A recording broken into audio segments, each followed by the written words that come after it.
Hi guys, so for today's video guys, i-flex ko lang itong nabili namin na tire guys. So itong tire na nabili namin guys ay napakaganda at saka napakamura guys. Isa sa nagustuhan ko sa tire na to guys is mura na siya at saka makapit pa.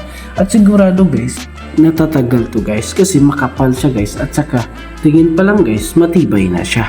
Alam nyo guys, tayong mga riders guys, namimili tayo guys ng mga magandang tire guys. Isa sa mga basihan ko guys, pag bumibili ako ng bagong tire guys, ito talaga yung halaga niya. Kumbaga yung magkano ba siya. Kasi pag mahal yung binili mong tire guys, tapos di naman maganda, lalo na pag hindi siya makapit at hindi din siya tatagal, masasayang yung pera nyo guys. Katapos guys, oras na guys para palitan na natin yung lumang gulong natin. So itong lumang gulong ko guys is Michelin to guys. Maganda din to guys kasi hard compound siya. At saka guys, itong Michelin na to guys is makapit din siya guys. Kaso nga lang mahal siya.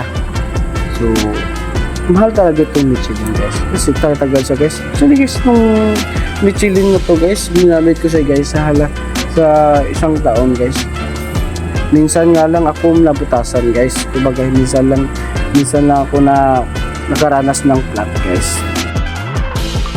So dapat guys, huwag niyong kalimutan guys, pag bumili kayo ng bagong gulong guys, dapat maganda yung performance at saka mura siya guys. So yun lang guys, sana may natutunan kayo guys sa aking video na to guys.